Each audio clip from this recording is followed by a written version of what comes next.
छोटा भाई फैक्ट्री में रोज सैकड़ों किलो सीमेंट उठाता था, जबकि बड़ा भाई ऑफिस में बैठकर अरबों की प्रॉपर्टी मैनेज करता था। एक दिन एक लेडी सेक्रेटरी तेजी से ऑफिस में भागती हुई आई। उसने चेयरमैन को बताया कि उनका बहुत सालों से बिछड़ा छोटा भाई मिल गया है। उसने बताया कि वो इस समय ग्रुप की ही एक फैक्ट्री में काम कर रहा है। चेयरमैन ये सुनकर बहुत खुश हुआ, लेकिन उसने अपने छोटे भाई का कैरेक्टर टेस्ट करने के लिए खुद को एक मजदूर की तरह तैयार किया और फैक्ट्री चला गया। जब उसने आखिरकार अपने छोटे भाई को देखा तो उसने कहा कि अब से वो उसी पर डिपेंड रहेगा। ये सुनकर छोटा भाई थोड़ा घबरा गया और बिना कुछ बोले वहां से चला गया, लेकिन थोड़ी ही देर में वो वापस आया एक मुर्गी उठाए हुए। उसने कहा कि चलो भाई, मैनेजर से मिलवाता हूँ। रास्ते में उसने बोला कि उसके पास कोई खास स्किल्स नहीं है, लेकिन जब तक उसके पास खाने को है वो कभी अपने भाई को भूखा नहीं रहने देगा। उसने समझाया कि मुर्गी वो इसलिए ला रहा है ताकि मैनेजर को खुश कर सके और भाई को नौकरी दिलवा सके। जैसे ही वो फोरमैन के पास पहुंचा, उसने झट से टोकरी पकड़ा दी। फोरमैन ने मेडिकल और इंटरव्यू की जरूरत ही नहीं समझी और बड़े भाई को एक आसान सी पोस्ट पर रख लिया। चेयरमैन ये सब देखकर थोड़ा कंफ्यूज हो गया। इतनी अच्छी जॉब सिर्फ एक मुर्गी से। जब उसने टोकरी में दोबारा देखा तो पता चला कि मुर्गी के नीचे पैसे छुपाए गए थे। ये ओपन ब्राइब देखकर चेयरमैन को गुस्सा आ गया। उसने तुरंत फोरमैन को लताड़ लगाई कि तुम घूस लेने की हिम्मत कैसे कर सकते हो। फोरमैन गुस्से से भड़क गया। उसने छोटे भाई को बोला कि ये मुर्गी वापस ले जाओ और दोनों भाई अपना सामान उठाओ और यहाँ से निकलो। छोटे भाई ने समझाया कि उसका बड़ा भाई बाहर से आया है, उसे फैक्ट्री के रूल्स का कुछ पता नहीं। उसने फोरमैन से रिक्वेस्ट की कि वो गुस्सा न हो और मुर्गी रख ले, लेकिन फोरमैन ने सख्ती से मना कर दिया। अब बड़े भाई की नौकरी लगना मुश्किल हो गया था। इतने में फैक्ट्री का जनरल मैनेजर भी हंगामे की आवाज सुनकर वहां पहुंच गया। छोटा भाई तुरंत दौड़कर मैनेजर से मिन्नतें करने लगा। मैनेजर ने बोला कि मुर्गी तो काफी मोटी है। उसने कहा कि पहले के टाइम में एक मुर्गी से नौकरी मिल जाती थी, लेकिन अब जब फैक्ट्री का फेज 2 प्रोजेक्ट शुरू होने वाला है और सैलरी भी बढ़ने वाली है,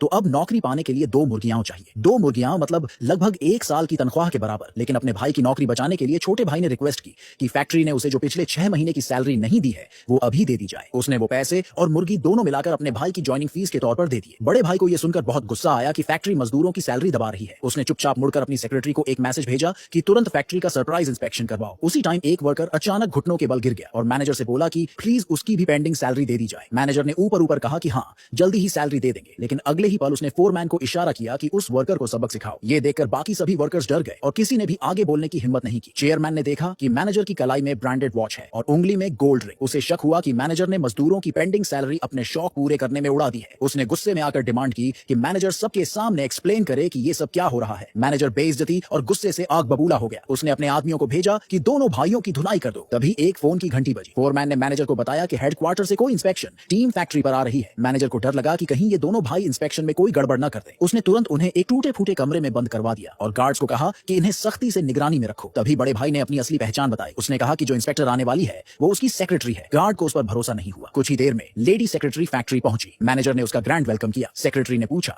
कि क्या आज कोई नया एम्प्लॉय फैक्ट्री में आया है। मैनेजर ने जवाब दिया कि नहीं, कोई नया वर्कर नहीं आया। फिर उसे उस आदमी की याद आई जिसे अभी अभी कमरे में बंद किया गया था। उसे थोड़ी देर के लिए शक हुआ कि शायद वो हेडक्वार्टर से भेजा गया अंडरकवर एजेंट हो, लेकिन फिर उसने सोचा कि नहीं, ऐसा नहीं